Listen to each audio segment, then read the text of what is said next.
मैंने 5K का account लिया हुआ था फंडिंग पिप्स का। गाइस वो मैं फाइनली लॉस कर चुका हूँ, आज मैं ब्रीच कर चुका हूँ उसको। मैं आपको दिखाता हूँ कि मैंने इसमें कौन से मिस्टेक्स की हैं जिसकी वजह से मैं उसको ब्रीच ब्रीच किया हूँ। आपको वो चीज़ें सब अवॉइड करनी चाहिए अगर आपको फंडिंग पिप्स पास करना होगा।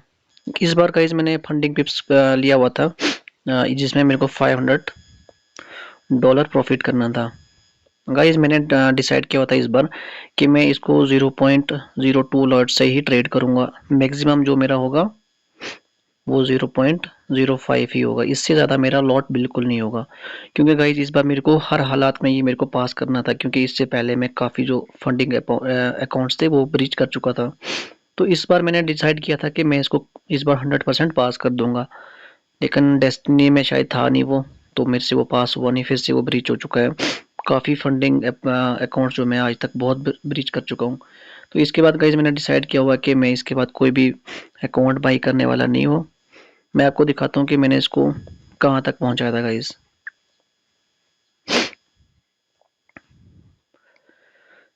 ये रहा गाइज इसका डैशबोर्ड। आज 28 है गाइज, 28 मई को।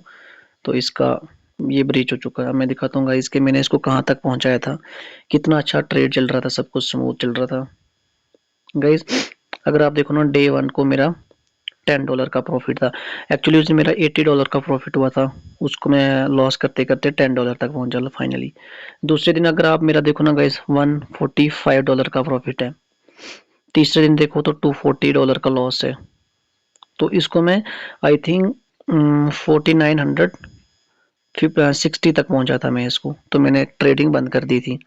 मैं काफ़ी गुस्से में आ गया था, मुझे लग रहा था कि मैं रिवेंज ट्रेडिंग करूंगा, तो मैंने क्लोज कर दिया उस दिन ट्रेडिंग। तो 23 को फिर मैंने जब ट्रेड लिया तो मेरा $174 का प्रॉफिट हुआ। ठीक है, उसके बाद अगर आप 27 को देखो तो 220 का फिर से लॉस हुआ गाइज। तो ये 27 को इसलिए हुआ था गाइज, मेरा अच्छा खासा इसको मैंने पहुंचाया था आई थिंक $171, मतलब $5170 ऐसे समथिंग था जो भी था बैलेंस। लेकिन उसके बाद जाए ये मेरे को लॉस लगा ना, ये पहले $30 का लॉस लगा, फिर $40 का, ऐसे लगते लगते फिर इसको मैं ब्रेक इवन तक ले आ गया।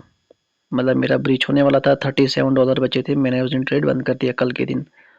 तो आज के दिन सुबह मॉर्निंग में मेरे को तो गुस्सा था, मेरे को किसी न किसी एंगल से ये रिकवर करना था। मैंने एग्रेसिव ट्रेड लिए, $0.3 से मेरे को लॉट से मैंने इसको ट्रेड लिया। तो 2 या 3 ट्रेड्स में गाइस मेरे अगेंस्ट में हो गया मार्केट सारा, क्योंकि मार्केट डाउन ट्रेंड में थी, मैं बार बार अप साइड का ट्रेड ले रहा था, तो ये ब्रीच हो गया। अब दिखाता हूँ मैं गाइस इसमें आपको ट्रेडिंग, वो कितने लॉट से मैंने इसको ट्रेड किया हुआ गाइस। ये शायद सुबह मॉर्निंग का ट्रेड है, ये देखना गाइस। ये गाइस $0.3 लॉट से मैंने ट्रेड लिया था, $31 का लॉस, फिर $109 का लॉस, फिर $13 का लॉस, फिर $60 का लॉस। उसके बाद अगर आप नीचे देखो, उसके बाद ये देखो कंटिन्यू लॉस ही लॉस, लॉस चल रहे हैं, लॉस चल रहे हैं। ये देखो गाइस $16 का लॉस चल रहा है मेरा। ये प्रॉफिट हुआ लेकिन लॉस देखो गाइस कितने बड़े बड़े लॉस हैं। अब इसके नीचे देखो गाइस $10 का, $48 का लॉस। मैं आपको दिखाता हूँ एक्चुअली जो ये सब स्टार्ट हुआ कहाँ से।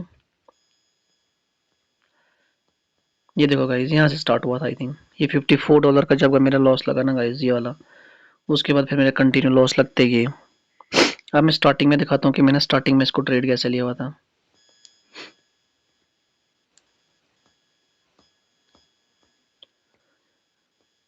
ये देखना गाइस, डे 1 के दिन गाइस मैंने 0.2 लॉट से लिया ट्रेड, $10 का लॉस। फिर गाइस उसी 0.2 लॉट से मैंने $72 का प्रॉफिट बनाया था। इसको मैंने होल्ड किया था गाइस, तो $72 का मेरा प्रॉफिट बना था। उसके बाद मैंने इसको ये 0.2 0.3 बस ऐसे लॉट करते, फिर उसके बाद मैंने जब लॉस होना स्टार्ट हुआ तो मैंने लॉट बढ़ाना स्टार्ट किया। ये देखो गाइस 0.4 0 समथिंग ऐसे 0.2 के अंदर ही चल रहा, 5 के अंदर। गेम तब पलटी ना जब गाइस मेरा लॉस होने लगा, 2-3 कंटिन्यू लॉस हुए। तो इसमें गाइस लेसन ये है कि जब भी आप funding पिप्स low, account low, first of all आपने डिसाइड करना है मेरे को मैक्सिमम लॉट कितना जाना है। 0.5 से ऊपर बिल्कुल मत जाओ, क्योंकि आपको पास करना है ये। चलो, इसको मैंने आई थिंक 23 को लिया था, आज 21 को लिया था, कम से आई थिंक 8 दिन मैंने इसको चलाया, वरना मैं 2-3 दिन में ब्रीच कर देता था। मेरे को लालच थी। तो आपको सबसे चीज़ें ये अवॉइड करनी है ट्रेडिंग में, आपको लालच नहीं करनी है।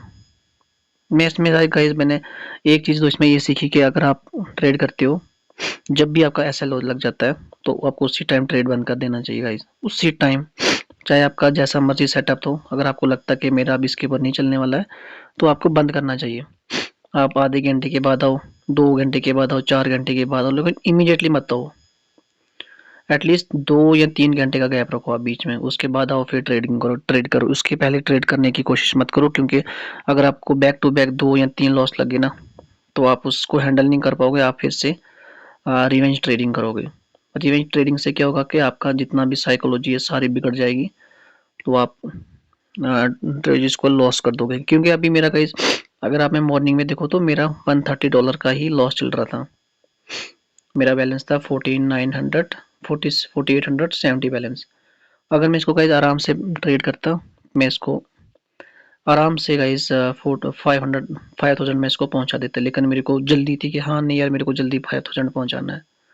पता नहीं मार्केट भाग जाएगी बाय गाइस, कोई मार्केट नहीं। मैं आपको वो भी दिखाता हूँ कि मैंने कहाँ पे लिया हुआ था। मैं आपको दिखाता हूँ गाइस,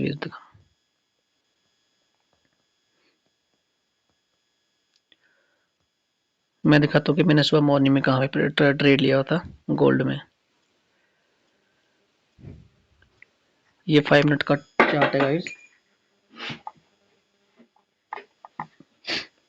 आई थिंक गाइस मैंने यहाँ पे लिया हुआ था, अब मुझे एग्जैक्टली याद नहीं है। ये उसके बाद बहुत फॉल किया, OMG। ये वाली गाइस मुझे एग्जैक्टली याद है, मैंने इसमें बीच में क्वांटिटी सेल करने की कोशिश की गाइस, ऊपर बढ़ते गया $100 का लॉस लग गया। उसके बाद गाइस फिर क्या हुआ, फिर मैंने यहाँ से इसको बाई किया, तो ये 10 के $30 का प्रॉफिट चल रहा था। मुझे लग रहा था नहीं यहाँ तक जाएगा, ऐसा हुआ नहीं, मार्केट फिर से नीचे आ गई मार्केट, ये यहाँ तक। उसके बाद एग्जैक्टली मार्केट ऊपर गई है, लेकिन मेरा सारा तब तक दिमाग बिगड़ चुका था। अगर मैंने इसको यहाँ पे अगेन बाई किया होता, यहाँ तक मेरा 300 से 400, क्योंकि मैं 0.3 लॉट से ट्रेड कर रहा था। यही चीज़ें गाइस आपको अवॉइड करनी चाहिए। मैं तो लॉस कर चुका हूँ, मैं तो अब दोबारा से फंडिंग अकाउंट बिल्कुल बाई करने वाला नहीं हूँ। जो भी होगा मैं रियल अकाउंट में ट्रेड करूँगा, चाहे 2000 हो, 3000 हो, 5000 हो। बस साइकोलॉजी की गेम है बस, इसके अलावा गाइस कुछ भी नहीं है।